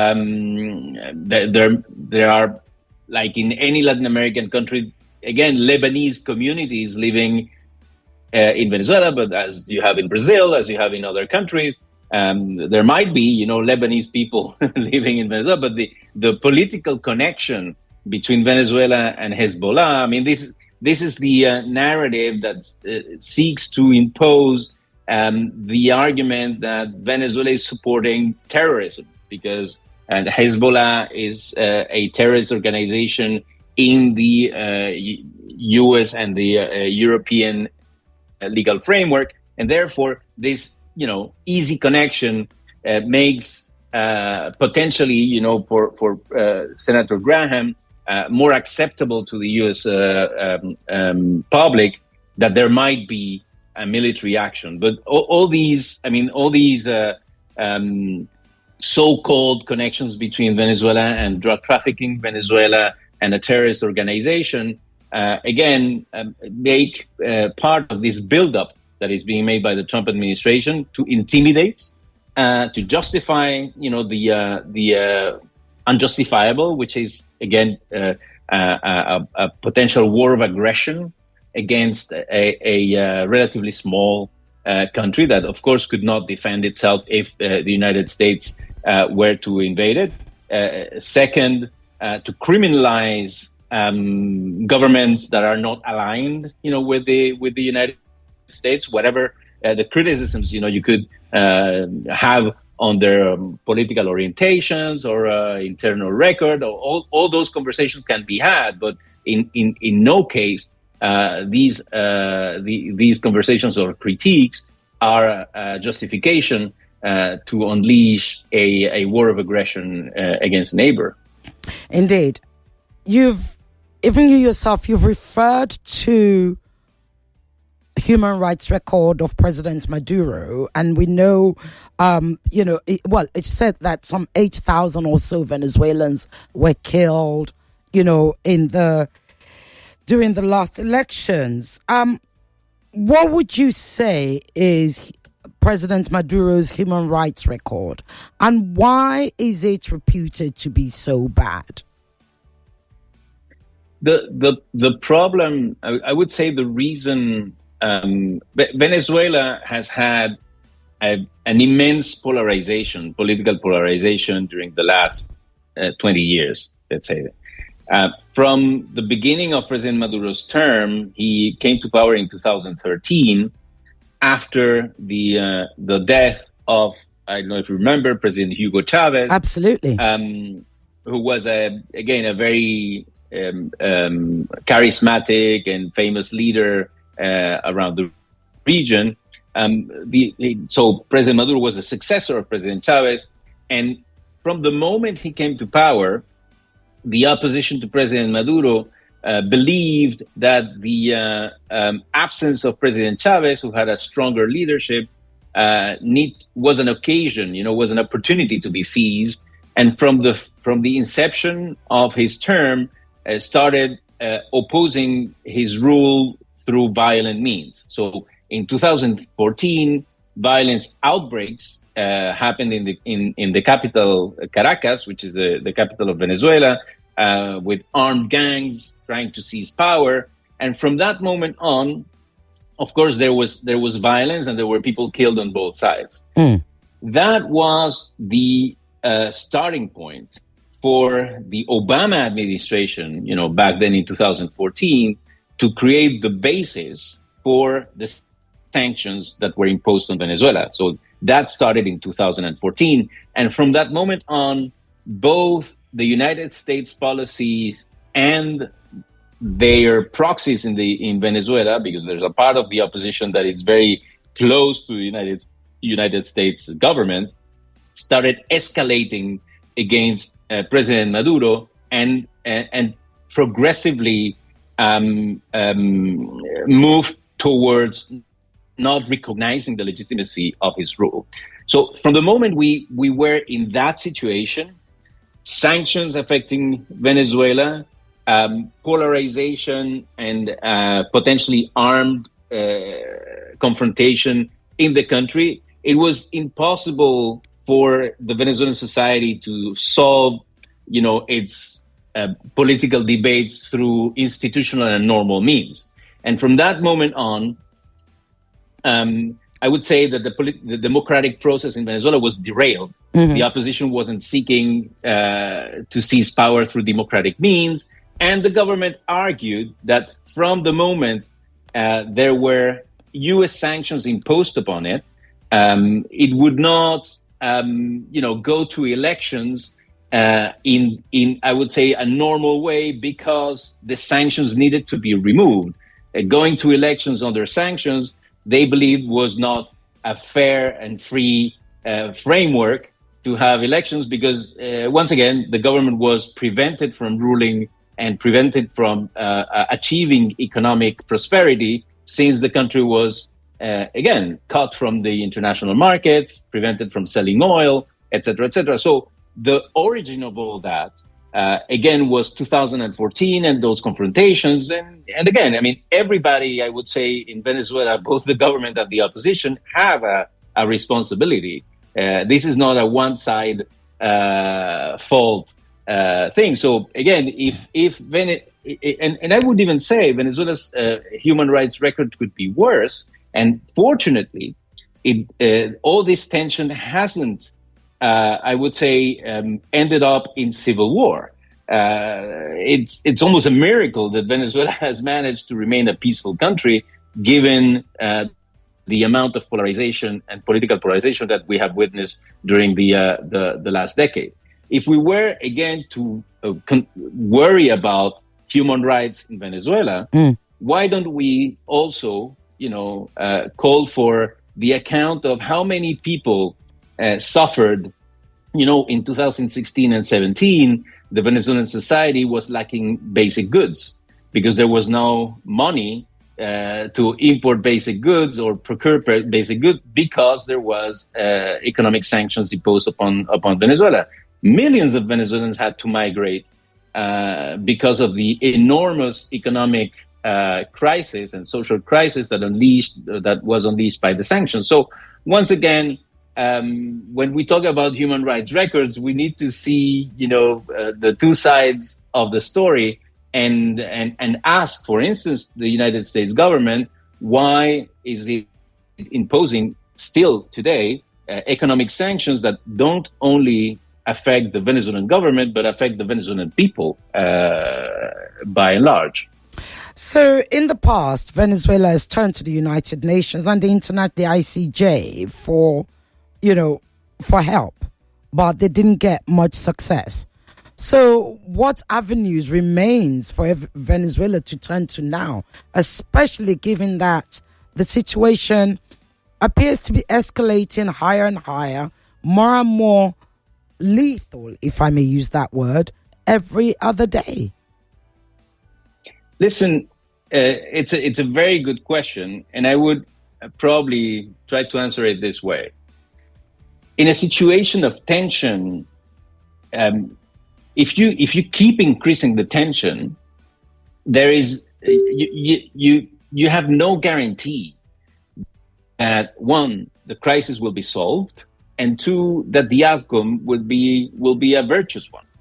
And in a way, the approach the United States and the West have taken to Venezuela is exclusively the one of increasing pressure. Again, imposing sanctions, preventing Venezuela from exporting oil, causing economic hardship inside the country. And not only has it not achieved any outcomes as they would have liked to happen, but this has made the situation worse, because in a way, increasing the sanctions, criminalizing the government, cornering it, now threatening it with military action, has in a way been an incentive for the Venezuelan government to remain in power, because they don't have an alternative. They know that the alternative will be the collapse. The alternative would be prosecution. The alternative will be, a catastrophic outcome. So the way I see is, one, there is no reason whatsoever why Venezuela should be under sanctions.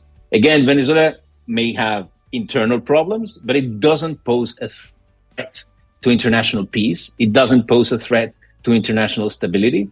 So the way to de-escalate is to let the Venezuelan people live a normal life. You need to engage in de-escalation of sanctions. That is one thing. And through the escalation of sanctions, through the normalization of the life inside Venezuela, you will potentially create the conditions for the different political factions to reach an agreement, right? But to reach a peaceful agreement, an agreement that could be, co-governance and then leading to elections, but elections that no of the two sides can say were influenced by a foreign power. Again, remember, in the United States, the argument of foreign powers meddling into the U.S. elections was something very powerful. So why, if that argument is valid, for the U.S. elections, and nobody would like anyone meddling in anyone's election, why is that valid for Venezuela? Why should be the international community or the United States trying to, again, influence the outcome of the Venezuelan political process and potentially of elections? So, again, solution is, of course, it has to be a peaceful one. Of course, it has to be a negotiated one. But for that, we need to create the conditions. And those conditions are the de-escalation of sanctions and allowing the Venezuelan people to live normal lives. Thank you very much for that. You mentioned about the interference, foreign interference. Let's talk about Maria Corina Machado, a woman who just won, or who was just awarded the Nobel Peace 2025, who then dedicated it to President Trump, who is on record for asking for the United States to come and invade Venezuela, whom has reached out to Israel to help with the invasion, who told Donald Trump Jr. that we have the most resources, all resources in the region. You can have it. Indeed, Maria Machado has committed to moving the Venezuelan embassy to Jerusalem. Yeah. This is the same Maria Machado who is a Venezuelan opposition leader to President Maduro, who has been awarded the Nobel Peace Prize. Would you call that interference? This is appalling. Right. Yeah, this is an appalling decision. It's a scandal, and it's unfortunately an example of, I would say, the instrumentalization, the manipulation of the Nobel Peace Prize with political objectives. I find it sad that during the very year where we were witnessing for at least two years a genocide in Gaza, one of the worst wars of aggression against the people in Gaza, that nobody, of the many people around the world fighting for peace in the Middle East, for instance, were looked at for that Nobel Peace Prize. That in the moment where all the eyes of the world were, witnessing this international scandal, the Nobel Committee basically, made this decision of awarding to, Mrs. Machado, who's a politician. Again, who's a politician whose only record is to be a politician and to be opposed to the government of Venezuela, which is absolutely her right. But the problem is, what does that have to do with peace when, once again, from the moment she was awarded, and I think this is terrible for the record of the Nobel Peace Prize, from the moment she was awarded the prize, she got over the phone and reached out to Prime Minister Netanyahu, congratulated him on the handling of the situation in Gaza, and then promised to move the Venezuelan embassy to Jerusalem. I mean, what does that have to do with the message the Nobel Peace Prize should convey internationally? And once again, this illustrates why any excuse is being taken, again, whether you want to defend or not President Maduro. Why is it necessary to derail the purpose of the Nobel Peace Prize and award it to a politician who clearly, Mrs. Machado clearly doesn't give much importance to the prestige of the Nobel Peace Prize, making these statements minutes after being awarded the Peace Prize. I even heard that there are traditional, I would say, manifestations in Norway to celebrate the Nobel Peace Prize, which will not take place this year, given the outrage that the awarding to Maria Machado has created. And again, I mean, I think it's just sad that even the Nobel Peace Prize is an institution that in the world, in today's world, is subject to this political manipulation and the will to impose, an alternative reality over the public. Yeah, I believe again that this is a very, very sad 2025 Nobel Peace Prize. We're curious to know what President Maduro said. Can you kind of give us an insight into what he said when he heard that? Because, Maria Machado, or Machado, perhaps the right pronunciation, still lives in the country. She still lives in Venezuela. She's his direct opposition. At the next election, she's clearly going to be running against him. Can you kind of give us a short word insight into his immediate response when he heard? I think the Venezuelan, President Maduro just, I think he tried to downplay the thing, dismiss it, right? I think he and his supporters and his political, I would say, affiliates, have already taken for granted that there is an international effort to outseat them. So basically, again, he just made a joke about it and downplayed it, and I don't think that the Venezuelan public cares that much about about this international effort or the awarding of the prize, if not, of course, for being, outraged or critical. On the other hand, I imagine, Mrs. Machado's supporters found, great relief or joy in the awarding of the prize. But ultimately, what I want to convey is that you don't change the politics of a country from the outside. I mean, it's not the, of course that, there's interference, of course, that can distort the political process. But in general, those international efforts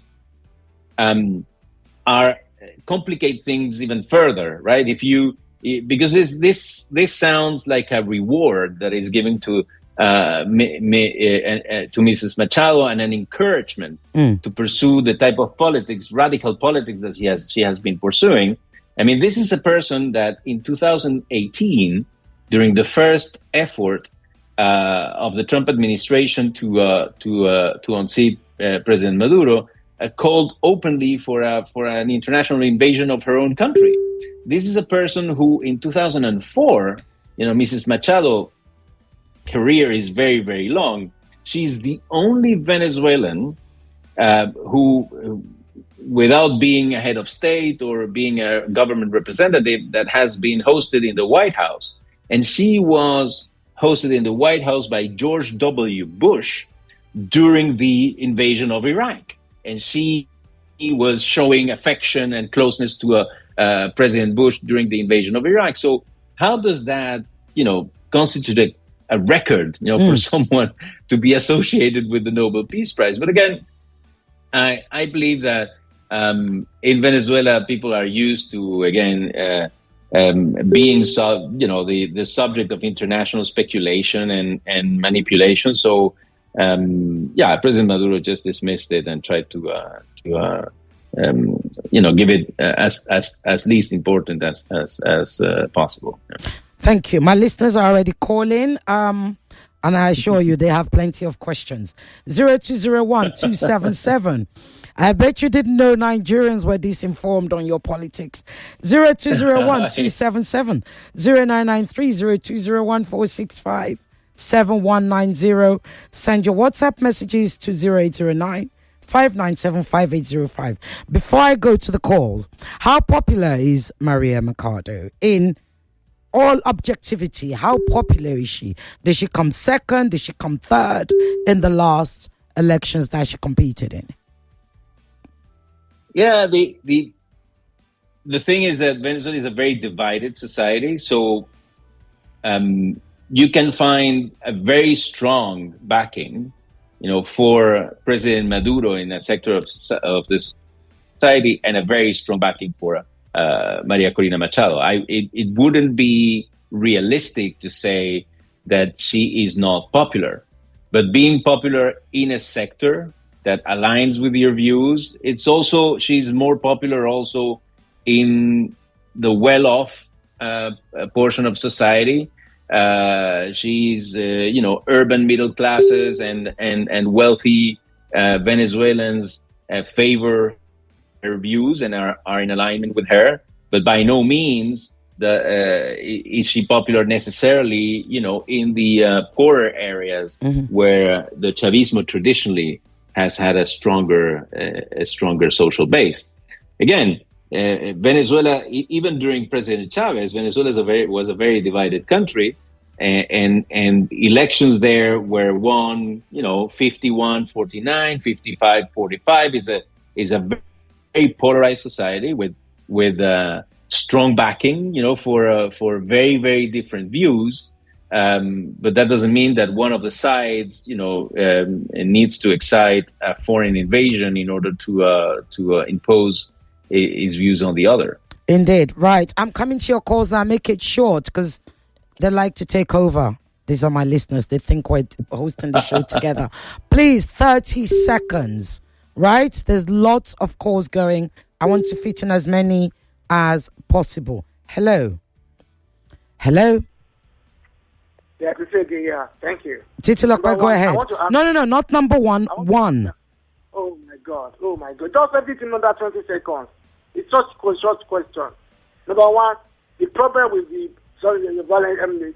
Venezuelans deported from America to El Salvador and the uproar that followed it with this government. I want you to talk about that. And secondly, is he afraid of Gaddafi treatment? Okay. Thank you. Right. Did you hear that? Is President Maduro afraid of the Gaddafi treatment? Write that down. Terry, I will come back to you. I told you my listeners, yes, they're fearless with their questions. Hello. Hello. Hello. Yes, go ahead. Yes. Can you hear me? Yes, I can hear you. Yeah, this is Wale calling from Maroko. Wale, please turn off your radio and give me your question. I just want to ask your guest. Yes. What can the world and Venezuela people do about the political interference of America? Sorry, say that again. America. So, hello? Okay, say that again. What can the world and the Venezuela people about the political interference of America throughout the world? We are tired of America interference. Okay. Too political and economic issues. Thank you. We are tired. Thank you. I didn't get his name, but he said, what can the Venezuelan people and indeed the rest of the world do about American interference? Quote, in his words, we are tired of America. That's what he said. He'd like you to comment on that. And I will just do this. Hello. Hello. Yeah, good evening, Ireti. Yes, good evening. Monica from Festac. Go ahead. Yeah, recently, a big Russian airplane landed in Venezuela, one of the capital, carrying something. So we are just by any chance know what the content is. Thank you. Okay. Wow.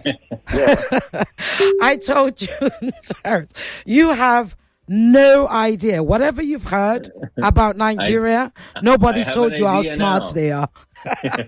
Go ahead. I'll let you answer all those three. I could have guessed that. I'm going to give you a minute and a half because we don't have long and the lines are still going. So can you answer all those three questions? To answer? Yes. Yes. I don't think afraid is not the word. If you're referring to the Gaddafi treatment, meaning, being assassinated, etc. I think the Latin American character and is one and in Chavismo and in President Maduro's camp there is a culture because they want to avoid, of course, armed conflict. I think there are many efforts. There are conversations and efforts that even include President Lula from Brazil to mediate and try to prevent this catastrophic event that would be a U.S. invasion in Venezuela. So I don't think it's a matter of fear, but of course you need to be very cautious. This is a very powerful country, and I think he's a experienced politician that would like, of course, a peaceful resolution for this situation. That doesn't mean that he's afraid. Although otherwise, again, I think he would have surrendered long time ago. Coming to the other question. Sorry, can you remind me? Yeah, the other question is, what can the world, Venezuela, no. What can Venezuela and the rest of the world do about American interference? Because according to my listener, the world is fed up of America. The hegemons, powerful countries tend to interfere. That is a constant. So the one thing you need to do is, again, take that as a fact that is going to happen, and then organize politically inside your countries to secure the means of sovereignty. So, the only response to foreign interference is national and internal strength. You need to build the political, the military, the legal, the economic means of your own sovereignty. There's no remedy. You have to deal with the hand that you have. You have to deal with the powers that be. Okay. So a strong basis for sovereignty is the only solution, and of course, international solidarity and cooperation among friendly nations. That's the only recipe to counter that. And finally, I don't know what was the content, of course, of the Russian plane, but what I can tell you is that, yes, Venezuela is the theater, if you will, of display of power of, I would say, greater powers in the world. And of course, both the Russian and the Chinese regularly tend to send signals to the United States that, meddling in Venezuela is not only, it is not only that small country that is concerned. That country has allies, and that the Russians and the Chinese or the Brazilians in Latin America, will have a say and will, try to make their, greatest efforts to prevent the United States to attack Venezuela. So I think it was more of a symbolic, probably a sign sent to the United States by Russia through that plane, rather than its content per se. Thank you. Was important. Let's talk about the region. There was the CARICOM, a group of CARICOM countries came out and they gave a speech. They condemned what was happening. They said they don't want war, they don't want this invasion, etc., etc. But notably, Trinidad and Tobago wasn't part of them, and Trinidad and Tobago seems to be encouraging. In fact, I think that's where the aircraft carriers are going to, and of course, President Maduro has condemned it. Tell us about that. Yeah, you're very right, and indeed you're very well informed. Congratulate you on your knowledge of the region. Yes, absolutely. The CARICOM is the organization of the 15 sovereign nations of the Caribbean. So it's the community of the Caribbean that tends to be, I would say, very wise. The Caribbean countries, given, there are very small nations in the, I don't know, let me quote some of them, Dominica, St. Vincent and the Grenadines. These are nations that have just a handful, 40,000, 50,000 inhabitants. So they're very sensitive to the idea of, to preventing foreign intervention, to preventing big powers imposing their will on smaller nations. So there's a sense of solidarity, and that's what you witnessed with the declaration of the CARICOM, which is very encouraging and aligned with peace. The issue with Trinidad and Tobago is that Trinidad and Tobago recently had a change in government. The new government of Trinidad and Tobago, again, is a more conservative government that is more aligned, again, with the Republican Party in the United States. And Trinidad and Tobago is a neighboring country to Venezuela. The Venezuela and Trinidad share a tremendous wealth of gas reservoirs. And there have been discussions over the years between Venezuela and Trinidad about the exploitation of those reservoirs. So the new government of Trinidad has decided to take, I would say, a more aggressive stance vis-a-vis Venezuela, and have decided again to side with the United States and welcome their aircraft carriers, but at the risk, once again, of derailing any possibility of exploiting those reservoirs of gas jointly between Venezuela and Trinidad and Tobago, unless, once again, a military action is unleashed by the United States, and that they believe, again, in Trinidad and Tobago, that would be a way to capture a larger piece of those reservoirs. But once again, wars, we know how they start, but we never know how they end and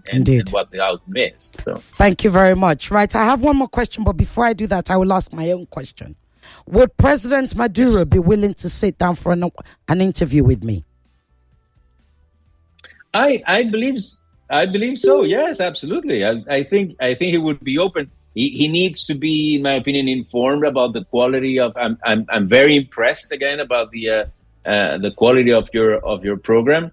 I think I think he should engage more directly with media across the world and in Africa. That I'm sorry if I say it, but that we believe we send as our mother. We are the descendants also. Of course. We are African Americans ourselves.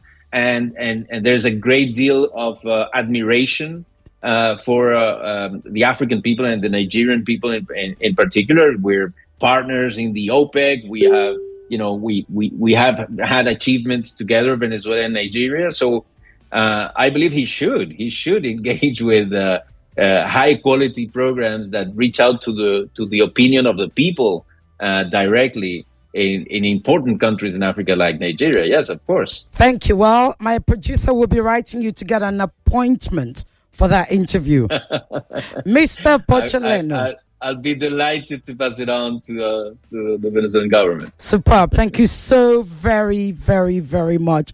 It's been an absolute pleasure and an honor to have you.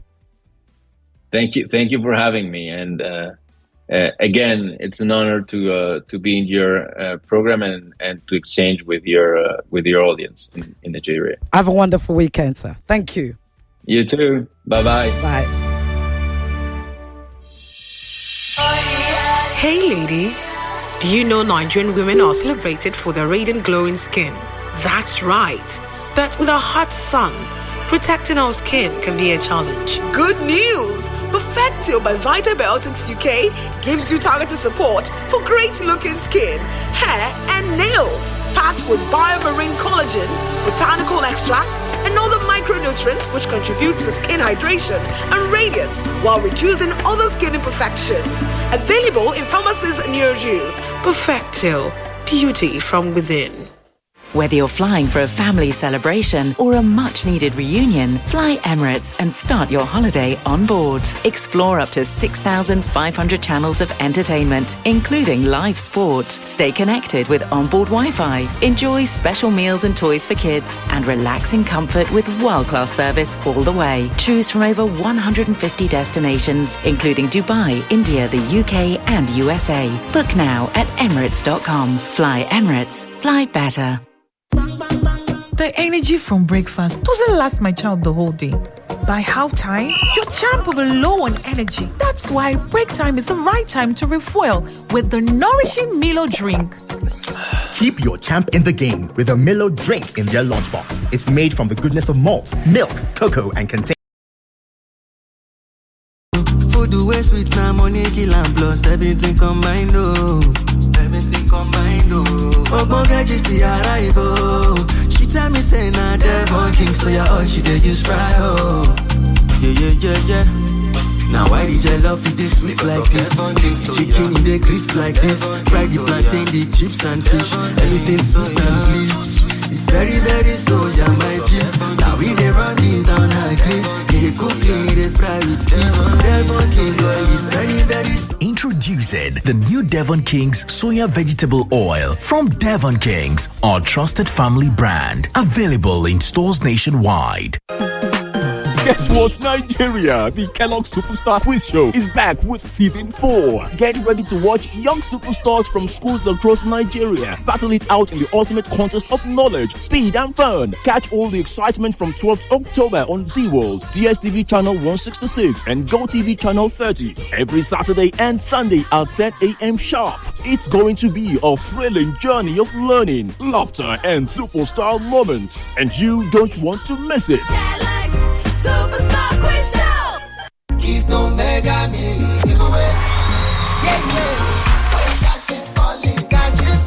Keep on winning. Oh, keep on winning. More. Ooh, yeah.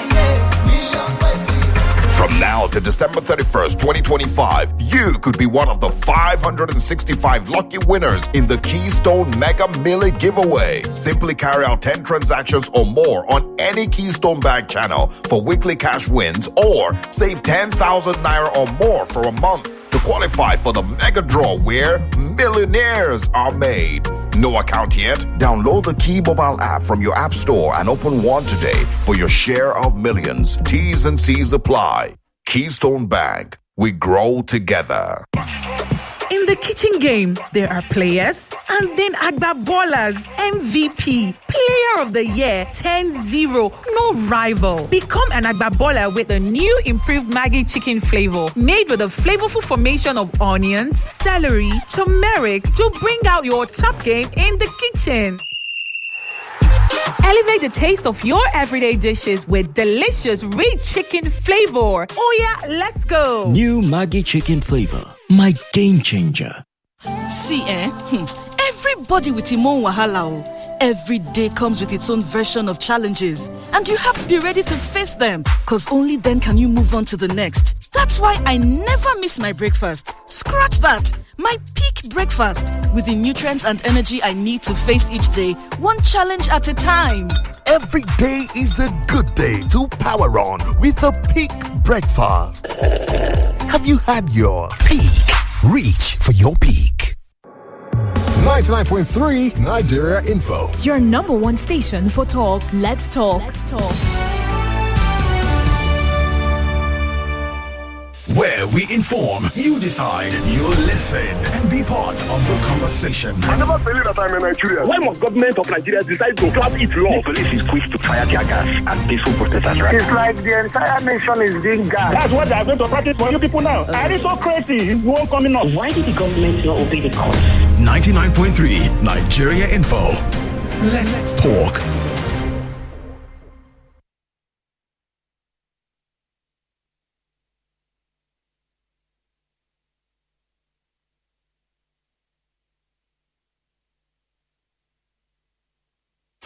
You're tuned in to 99.3 Nigeria Info.